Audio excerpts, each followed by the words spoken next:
Welcome to the Comms Coffee Club podcast, brought to you by Comms Search and Selection, the leading search and recruitment firm for in-house communications roles in the UK and the US. I'm your host, MD and founder both, Max Forsyth, and delighted to be welcoming onto the podcast today, Kate Howell.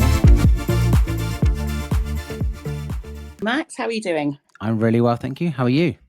Yeah, not too bad, thank you. Lovely and sunny here. I'm actually in Swansea at my mum's house today. Max, that was called Ritzy's in my day, and yes, we best gloss over that when you can usually age people in Swansea by what they used to call. My mum's and dad's time, it was the top rank. Ritzy's for me. You're obviously a bit younger, Oceana. Yeah. From Oxford University, what did you study? I read English language and literature back in the day. Super. And as most people who do an English degree left university, wasn't exactly sure what you wanted to do. Spent a few years in the marketing team for Oxford University Press. About the first corporate comms job you got in the Big Smoke. Yeah, Big Smoke. Well, I tell you what, coming from Oxford, and I was absolutely determined London wasn't for me. You're right, there was a brilliant and something I'm still very passionate about that doesn't exist anymore, something called the Government Communication Network. So it was think fast stream, but think communications focused. And I applied to join that through a series of interviews. And the idea was to elevate communications as a central strategic function across departments. And once you were in this scheme, you would get placements at different departments and learn different skills. Comms experience behind me in publishing. And I went into a small publishing team in the then Office of the Deputy Prime Minister. I think if you can remember, 2 Jags and 2 Jabs was the great John Prescott at the time. But I was a very small cog in a very large department that covered huge policy areas: housing, planning, social exclusion. The women's brief was part of it. We had the fire service. I was seconded over to the press office, and that's really where I cut my teeth in the basic foundation of my career, I would say. Was the Deputy Director of Communications, and we were split across 2 sites, one over in Victoria and one in 26 Whitehall. I just found myself, and actually didn't realise, most things when they're happening to you and you don't realise until hindsight quite what a biggie it was. I cut my teeth in press office, and that's 24/7 at the time. We were rotated. We covered the papers back in the day before everything was online, but hard copy papers in the morning. Remember getting those late. Felt like the right place at the time. Bit of a young person's game. I don't know how I'd feel about 24 hours at the rotas at the minute, but too tired for it. But at the heart of it was a strategic comms unit run by somebody called Jenny Haight, who I am very pleased to say has become one of my professional mentors in the loose terms, and a really good friend. People young press officers trying to impress and be terribly important. And I was really drawn to Jenny, and I've learned some really important lessons from her. One of those people that sticks with you. But at the heart of everything we did was a machine called the Grid. And I say machine, it was an A4 piece of paper, but boy, did you not lose it. Okay, tell me about the Grid. I can tell you about the Grid. Anybody that's watched the thick of it, think of that. Don't make an announcement without all the sign-offs from all the departments, otherwise you're in trouble. Don't say anything, don't pick it up. And Malcolm Tucker running around ranting and raving. Ranting and raving, and some really kind of scared people making mistakes. But the Grid, there was a departmental grid for every department. There was a central grid that was held at number 10. You were scared to kind of put your hand up and go, our department's got this announcement, and everything would be coordinated, making sure messages weren't clashing, that bigger picture. Meetings at number 10, I'm assuming, where you had to run through what the department was doing. That would be Alistair Campbell running those, or? It wasn't Alistair himself. It was one of Alistair's team who ran the actual grid. But it was under Alistair Campbell's regime. So it was really, at the time, I mean, there's been so much written about this, about whether headlines come before the stories themselves and where that balance tips. But for me, what it did do, and this has stayed with me, is put comms at the beginning of decision processes. It still amazes me. Mm. And we're comms professionals, I'm sure everybody listening, you know, they had their head in their hands when you get something right at the end of it. And Yes. then they bring in the comms and it's gone a bit, you know, it's either gone a bit pear-shaped or that you're just handed something and you're going, hang on a second. I use this phrase that communications isn't like colouring in. You know, we're not Yes. there to shade, but strategic planning, comms, right at the heart of things. You know, it's not. So I've seen it on so many charts, and actually quite recently, it's not an enabler, it's a strategic function. And that is where I really kind of thought, yeah, do you know what? I get this. I could get into this, you know. And you know what? It was still a bit, you know, you're going through the number 10 door. That's a bit exciting, isn't it? And you'd be in the waiting room and you weren't entirely sure who would be sat there with you at certain times. So obviously, you worked in John Prescott's department. Maybe we can talk about John in a minute, but I'm assuming, did you meet Gordon Brown, Tony Blair? Yeah, well, we met.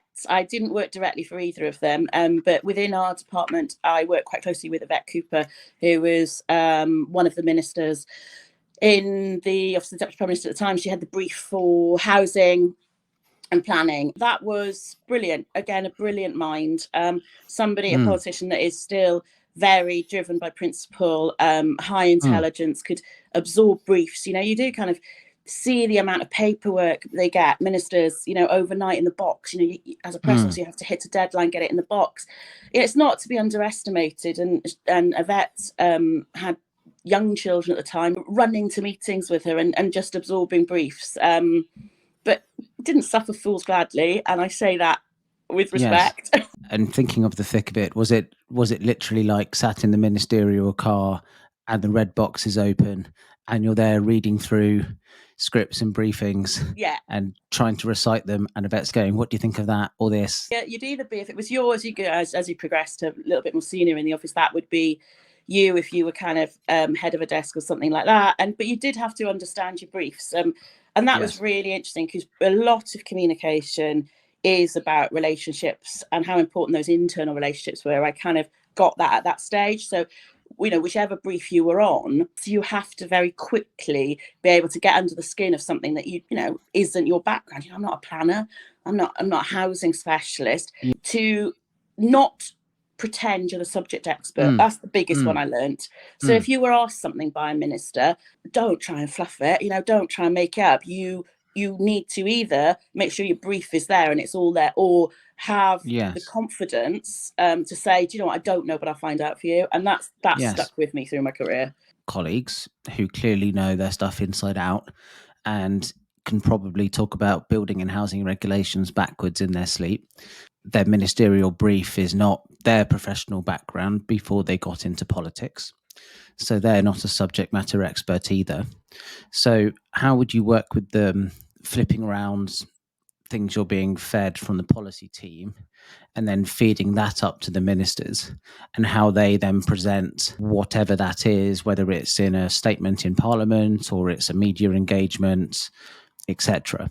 Start at the end, which is why comms is so important at the beginning. Where do we all, and I mean that collectively, and this is something you had to quite as well. And I said it's about relationships, it was about building trust with your policy colleagues as well, because you're right, they are subject experts in the field. They might have been working on this particular aspect of a certain bit of housing planning for XX years, and why should they have the experience of what that looks like to the outside world? But I felt very much and learnt very quickly that seeing it done well, and also quite frankly sometimes seeing it being done less well, is that where are we all trying to get to? If that housing policy is about creating new homes for certain demographics, etc., you know, that's what you want your headline to be. That's a tick, that's a positive. Yes, that's something people understand. Trying at an early stage to get everybody on the same page of where you want to get to.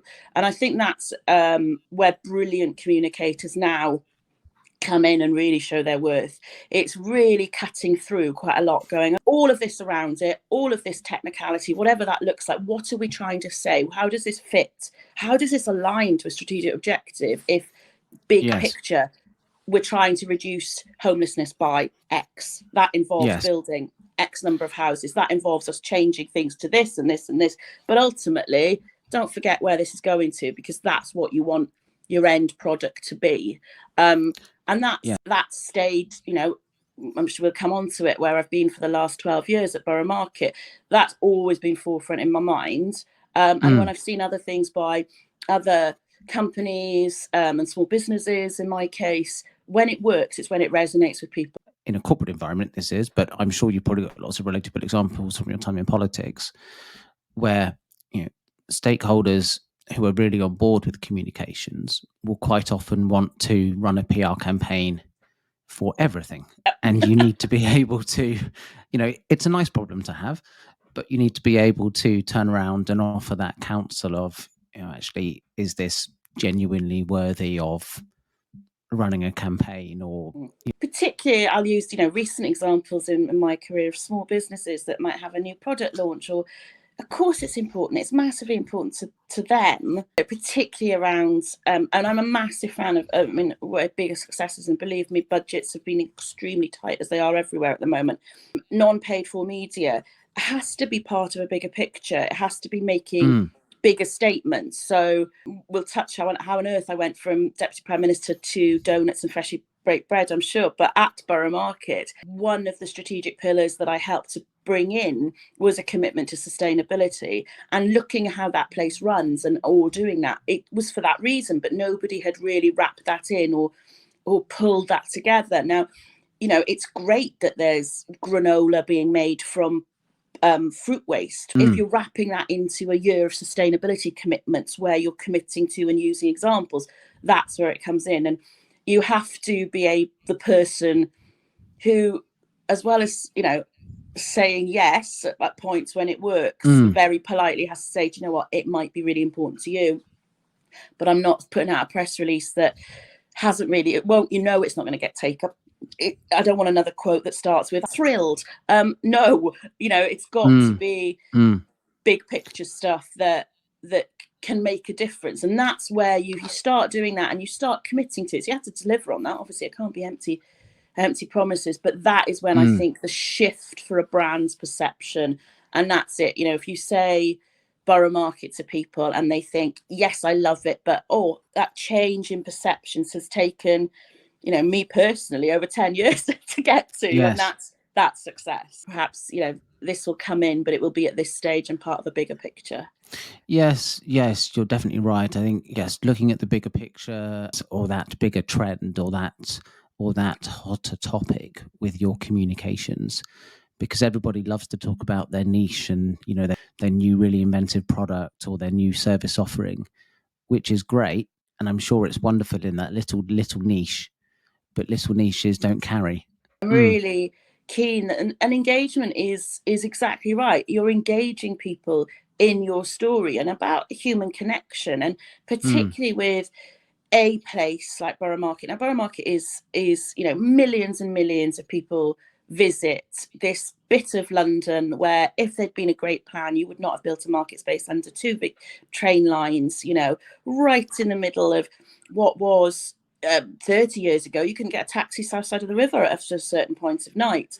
That's a historic market that's been there for 1,000 years plus. Uniquely, it's a charitable trust. It's the only charitable trust. So it was made a charitable trust in 1756. So we've got an act in Parliament. Cheese on the ground floor, but there's still a cell underneath it, or they turn the cell into a cheese store. It's got stores on the top of it, and it's actually used as a cool storage space for cheese. That's such a shame they didn't keep it as like a novelty jail cell. It'd be great, wouldn't it? Yeah. And can you imagine the corporate events as well? But there's this amazingly rich history, which obviously is fascinating, and I won't, you know, there's a whole book in it. And if you want to find out more about it, amazing colleague Mark Ridgway, who's done a lot of writing for the market and actually wrote one of our books, Edible Histories, for us. He's a real expert on it, and nice. there's stuff on the website. But that history is all tied into the fact we're a charitable trust. And I should say I was at Borough Market for 12 years, and I've just quite recently finished with them after 12 years, which was started as a 3-month contract. The charitable trust objective is to put on a market for the public benefit. And I was really interested, and you're a charity, I didn't know that. But what that means in terms of commitment, we put in place 3 pillars around a main central strategy of food, the commitment the market makes to food. So one of the last projects I worked on was to help publish a food policy which laid out the market's attitude to sustainable food production, to small producers. But we also put a pillar around the place. So Borough Market's on that one spot in London. It's a historic site, but it needs to evolve. It needs to be there for generations to come. So what does that mean in terms of how we look after the space? Really was the one I picked up the mantle, having worked on that whole strategy, owning that space and really shifting the trust to say, we can have a position on these relevant areas that we touch. We can, as I like to say, punch more than our weight, if that makes sense. So on the one hand, we can be this market here. We can be very happy within the London space and welcoming international tourists, or we can take a position on certain areas, our engagement strategy. So talking about sustainability and not just being the first place in London to put public water fountains in. It's brilliant that they're everywhere now. We put 3 water fountains in, but we were the first public market space to phase out single-use plastic bottles. Saying it now, but when I was having that conversation with people in 2016, so we're going back 8 years, it was a very different space. Share a voice, but also standing, well, one within the, I guess, market space is probably quite niche. If you think about sort of tourist destinations in London and how well it was known compared to a lot of the others. It had been, at the time I joined, it had it's what we kind of first renaissance 30 years before that, when there'd been a real shift in the British food scene and certain elements coming together. So you've got just the start of a young Jamie Oliver. You've got people like the Two Fat Ladies. Food is coming into our thinking on a consumer basis on our TVs, but it's also massively shifting historically. We're on the back of a BSE scandal where people were starting to question where their food was coming from and actually what has been put in front of them. So you've got a shift in public interest into direct food production. And you've also got in this bit of London a diet, and you had a couple of pioneer traders and a lady called Henrietta Green, who's an absolute powerhouse, still one of the most influential women within British food scene today, who persuaded the then trustees of the market to put on a 2-day food lovers fair. She invited down farmers and traders, mainly from the north of England. They came down in vans and slept in them. And a number of the wholesalers retailed to the public. Things were sold out on the Saturday. They couldn't believe it. The butchers didn't think people would be wanting to buy offal. So we're actually quite a short term. So it had become, from 97 to when I joined in 12 years ago, can't work that out, it had millions of visitors a year, but mainly international one-time visitors. I had a bit of a fiery start. My first day, the then MD left, and the week after the chair of trustees left, there was quite a difficult relationship with traders that had made the press. There were articles in The Guardian like, has Borough lost its buzz? Again, it's dying on its feet. Relations are really bad. It's nothing more than just a tourist trap, as they were. You know, I live in Greenwich. I could get out of bed on a Saturday. Why would I get on the train when I can go to what was a brilliant farmers market in Greenwich and get Neal's Yard cheese and all the rest of it? Londoners specifically. Not exclude everybody else that was coming, but look at the needs of those people and what ticked their boxes. We shifted not only the operations, the types of traders, fundamentally. Some new traders were brought in under schemes like a Food Futures programme where innovation was at the heart of that. They'd trial out. We had activation on site, twice weekly demonstration kitchens, which we brought demo chefs into. We had a consumer magazine that went on to be a really well-regarded food magazine, inviting people in, and those people becoming advocates for the market within a space and within London. And we had certain activities, you know, for families and these different markets, but also looking at some of the traditions of the market and shifting them up a bit. So one of my favourite remains, traditionally the market in October celebrates harvest. It's an amazing time. Pumpkins, apples. There was a traditional festival we did with a theatre park company. I inherited this when I got in. It'd been running for 5 years at that time, where we can do something different here. And we were celebrating a point in history that we could say the market had been there for 1,000 years. So I had a year's campaign based around this 1,000, and we got 1,000 of them on site. And in one of our empty units at the time, just for 24 hours, we created a real Apple store that was whited out. You might look towards a brand reference there, where we had 1,000 different varieties of British apples on display to really celebrate the diversity of a certain type of food, but to get people talking about diversity and sustainability and seasonal eating. And where your food comes from as well. Yeah, right? where your food comes from on a really basic level. But we had 5,000 people through that door coming to the festival, and should be part of a first discussion, because that's great as a, let's call it a stunt, a day stunt, PR. Yes. Brilliant. Got the headlines, changed perceptions for that day. But that has to continue a programme. And that's where, I built the comms team. There wasn't a comms team, and broadcast on the day, photos on the day. But what interests, it did explode in terms of the design aspect to it. So the creative thought process, which had come from myself and a colleague who was our development manager, David Matchett, who was a really creative individual as well. And just from team build, like the idea, the nugget of the idea. And because it was so well executed, we worked with a designer who put the unit in place. Basically, we had an empty unit, and we put the fake walls up overnight and displayed 1,000 apples. It was really the visual that got the interest. We touched upon design moments, and in that space, well beyond food and well beyond London. So crucially, something like that had national interest. But when I joined Borough Market, there was a website, which was great, tick, but it had a map and opening times on it. And now that website has got stories about where the producers comes from. It's got a community that we've evolved into, a cookbook club where people, we talk about books of the week. We had just started on that journey. So social media channels, as with anybody in food, will know Instagram and where that goes. It's a really, really important comms tool now. But we just started. But yes, we hashtagged the Real Apple Store. And I think those sort of key events just punctuated a year, but that we could then use those as a hook to talk about the market's commitments to sustainability and underneath it. So it was a flash in the pan moment, but it was a really important shift in, you have to follow that through with your product. You can't have people then coming to Borough Market and not finding anything different. So building on that, working in partnerships, so important. Really small team, not big budget, working in partnerships to deliver. So schools programs, we work with a great charity called School Food Matters, food waste programs. We work with a charity called Plan Zeros, and I've been part of bringing those partnerships together, which I hope will have a lasting legacy for the place as well. A couple of things. So the market now is open 6 days a week. We critically opened the market on a Sunday in response to London and Londoners' needs. There was a fantastic campaign. We had Sadiq Khan come and open the market. We had a Sunday newspaper.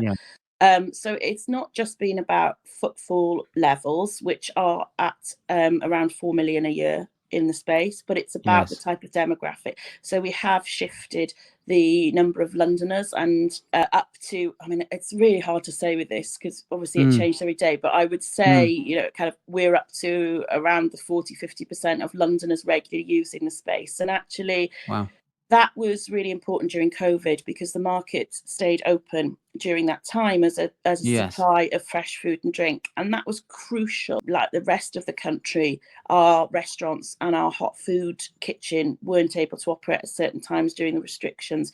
But we fought really hard to keep the outdoor space of the market open. And we were the first public spaces in the UK ahead of government official guidance to insist on mask wearing while we were open. Certain topics that is beyond an amazing space to visit and buy great food, but not forgetting that's at the heart of it. So we fought really hard, and that was the big shift. Londoners, obviously it was just Londoners, and they rediscovered local Londoners.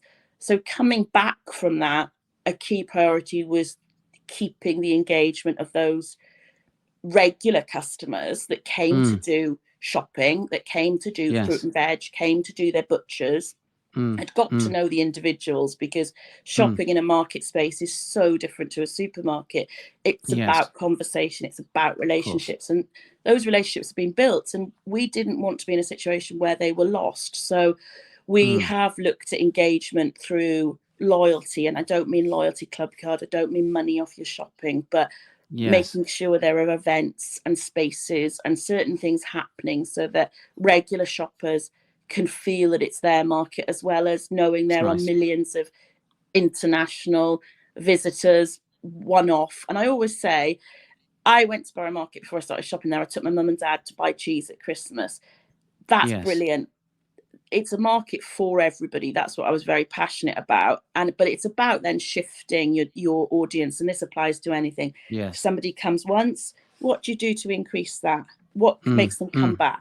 You were the Director of Communications and Engagement at Borough Market for over 10 years.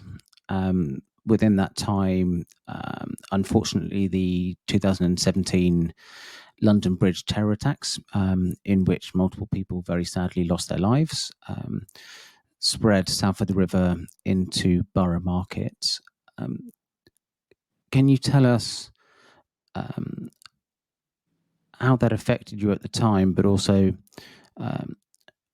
how you dealt with that from a communications point of view, and what communications plan you activated to help deal with the situation?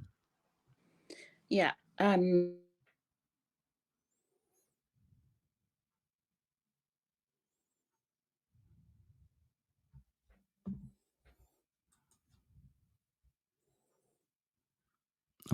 Sorry, Kate. I think I've literally just lost you for some reason. By the events back in 2017, and that includes the market community. You don't come into a role at Borough Market. We've talked about the fact I came from a government background, and actually during my time in government there were the horrific London terror attacks, which we all kind of pooled into press office for. But this was a very different experience in terms of how the Borough Market team are extremely small, under 50 people, and obviously it's a wider community of 130 small independent businesses. But if you know about markets, they are people's lives. They are a community in themselves, and the community was shattered by those events. And whilst with a communications hat on, you do of course have plans on paper in place for anything like this, but I don't think anything can truly prepare for events that are you hope will never happen, but when they do, they are not as planned on paper quite often, because these things are of the nature that they are. And I, as well as colleagues, but I'll talk only from personally, was deeply affected by that time. I was actually, the market itself was closed. It was during an evening time. The market isn't open at evening, but the bars and restaurants in the surrounding areas were. And I was actually on holiday. I was over in the States, so I was in a different time zone, and I started to get phone calls from friends to start with, going, "Where are you? Are you at work, or what's happening?" And this started to filter through to American TV, and I was typical. I was in I'd been taken, this was like we were having a break. I was with my partner at the time, who'd been over there for work, and we'd got a log cabin and not much mobile signal. And I was sitting in this 1950s log cabin with not much mobile signal, looking. All of had a really surreal moment where there was a deer in front of me, and I'm learning about all of this. Anyway, we got straight on a flight back to the UK, and I met up with the emergency team.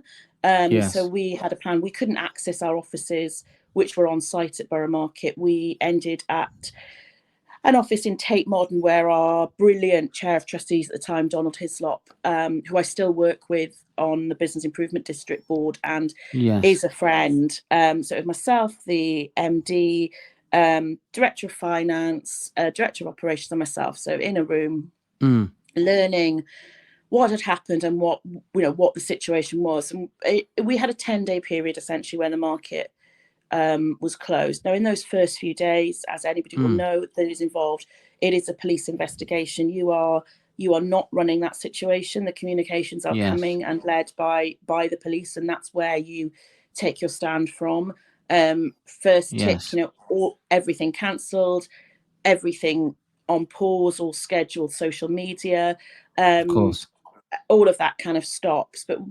But after a point when the police released the site, we didn't know what we were going to get, and that site remained closed for a 10-day period. We had an outpouring of public support for the market that I think took us all by surprise. When people lose something that is dear to them, it's quite often when it's not there that they realise how important it is. So people that were devastated, that would be like, I make my daily walk through the market to work and all of these things. And we also had a really practical situation where we had 130 businesses, a lot of whom, the beating heartbeat of that market, are small independent businesses who livelihoods and businesses were on the line because their main source of income was the market. So we set up a trader support fund, a Just Giving page. We built on some big corporate relationships in the area to think about what we could do to make sure the market was active and supported when we could reopen. So all of this harnessed the genuine feeling of support for the market through social media. There was an organic, not started by us, #LoveBorough. That was gaining huge popularity. It didn't come from us. It came from people that were missing the market. We took that and used that to remind people of the market when it wasn't there. So we had videos and photos, but we had this background as well of nothing is more important than this people that have been affected and have lost their lives. So we were heavily involved in local faith organisations that were organising support for the local community. Southwark Cathedral's bang on our doorstep, and that was, the building itself had been damaged during the attacks, and that was a great gathering point for people. I think at this point, and what I'd say to fellow comms professionals is know your stakeholders. Stakeholders is such a term that's bandied around, but these are people that are really important to your comms channels, knowing who you are, have your contacts up to date, but they are also people that have a relationship with your organisation.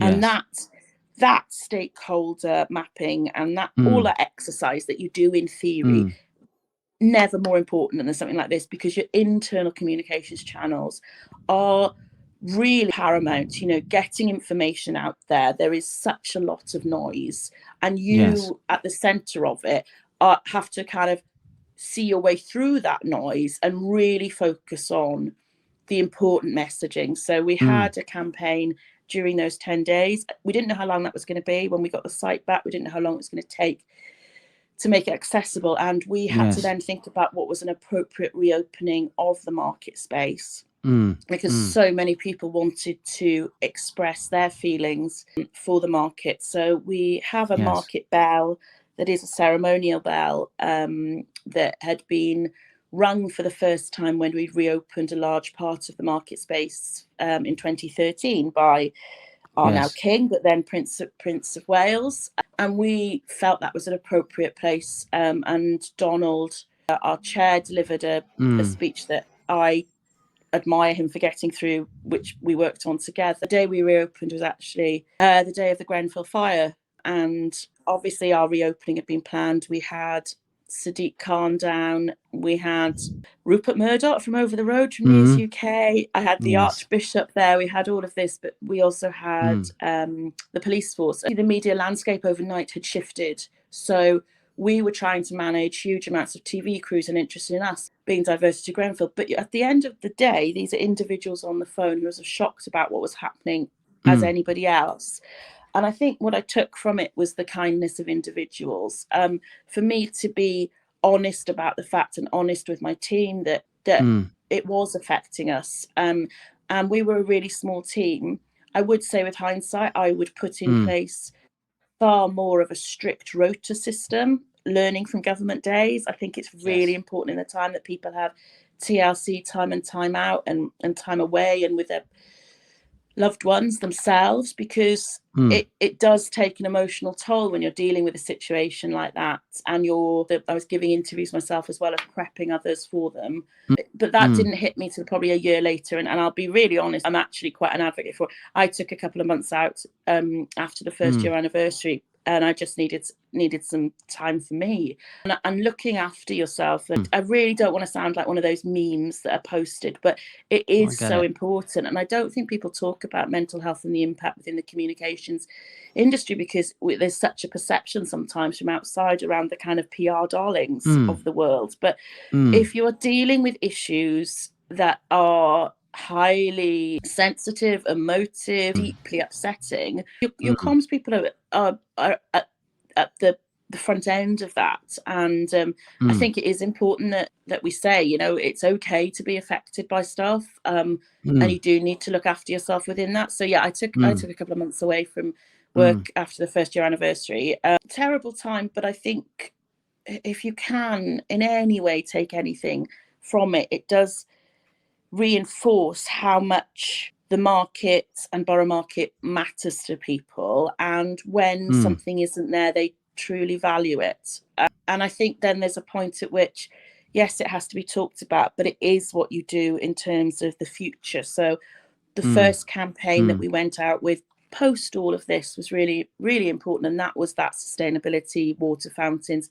We knew whatever the first thing we did afterwards was going to get more attention than perhaps it would have done to start with. So we really wanted to make that something positive, but not related. That kind of sustainability was where we went with that after a appropriate period of time. And very important, I think.